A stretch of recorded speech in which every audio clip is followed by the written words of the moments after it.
Salut les loulous, c'est Babs en cuisine et on se retrouve donc encore pour une recette à la demande. Cette fois-ci c'est Nathalie de Perpignan qui m'a fait expressément la demande de lui montrer comment on faisait le fameux fard breton. Alors pour un breton, ça tombe bien, je vais te montrer Nathalie comment on fait ce fameux fard breton qui peut être très rapidement fait avec quelques ingrédients. On parlera des ingrédients tout à l'heure. Le fard breton, c'est quoi? C'est un mélange donc de farine. À la base, c'était de la farine de sarrasin ou de la farine de sarrasin et de blé, ou tout simplement de la farine de blé mélangée avec des œufs, du lait, du beurre, de la farine.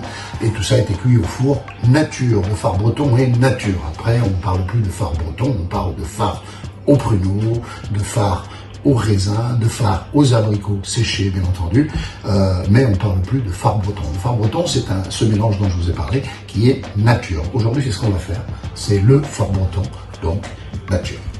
Alors, pour faire ce fard breton, il vous faut 200 g de farine, T55, il vous faut 150 g de sucre, 4 œufs, 2 sachets de sucre vanillé, 75 centilitres de lait demi-écrémé et bien sûr 40 g de beurre. Alors il y en a qui rajoutent le beurre fondu à l'intérieur.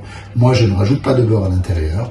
Je nourris le fard en beurrant généreusement avec 40 g de beurre le plat à fard où on va mettre l'appareil et le porter au four.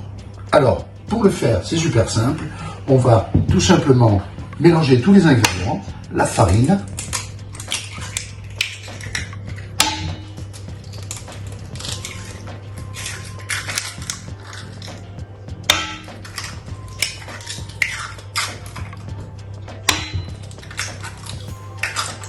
les 4 œufs,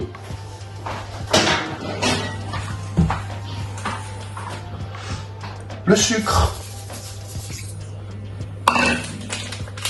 Vous voyez, c'est d'une facilité déconcertante. Les 2 sachets de sucre vanillé. Et enfin, les 75 centilitres de lait.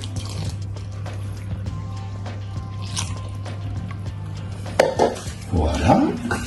Et là, petit fouet, si vous avez des gros biscottos, allez-y à la main. Moi, je préfère le faire au fouet, on ne va pas se fatiguer pour rien. Donc, on mélange jusqu'à obtention d'un appareil totalement homogène. C'est parti.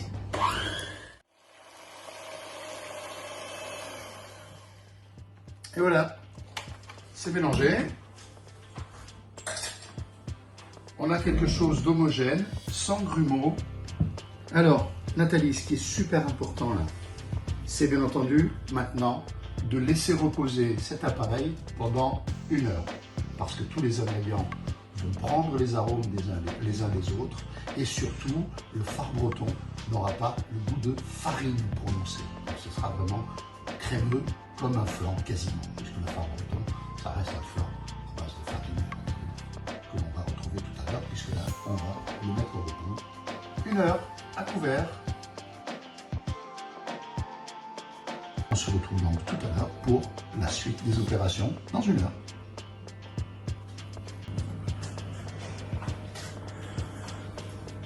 Et voilà Nathalie, la pâte a reposé pendant 1 heure. Maintenant, on va passer donc à la cuisson du fard breton. J'avais mis du beurre tout à l'heure qui est resté pendant 1 heure dans le plat pour le ramollir. Et il n'y a plus qu'à, on y va franchement avec les mains, généreusement, et on va beurrer.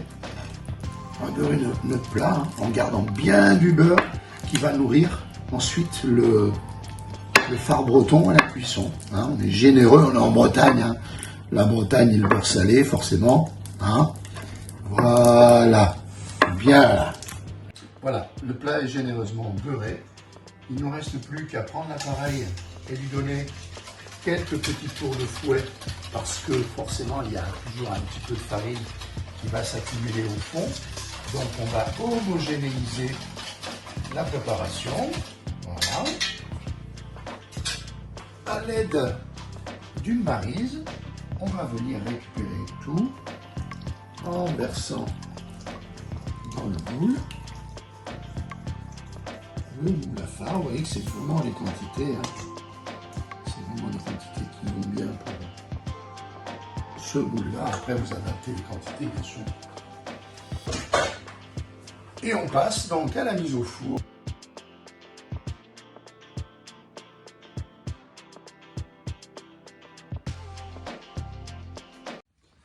Et voilà Nathalie, le phare breton est cuit.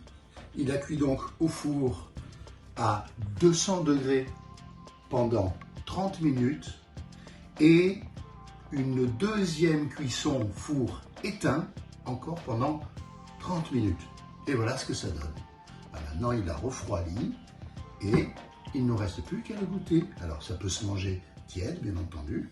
Personnellement je préfère froid. On va voir ce que ça donne. Hop.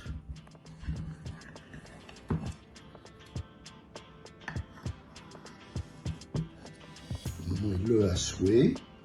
Et on va se faire une petite part pour goûter tout ça. Un phare breton, nature. Et vu le petit peu de beurre que j'ai mis tout à l'heure, et il n'adhère pas au plat. Et voilà, le phare breton nature. Qu'est-ce que ça donne cette histoire? Voyons donc.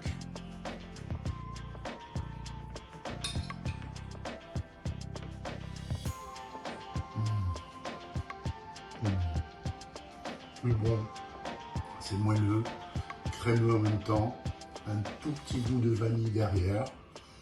Bien entendu, le goût des œufs et du beurre qu'il a nourri lors de la cuisson. Un vrai phare breton. Voilà Nathalie.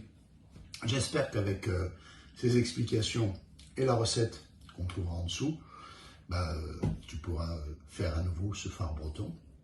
Ou peut-être, qui sait, y ajouter quelques fruits secs, comme on a dit, pruneaux, raisins secs, abricots secs, ou des fruits de ton choix. Voilà, c'est terminé pour aujourd'hui. Merci beaucoup. Bisous, bisous à tous, et bon appétit bien sûr.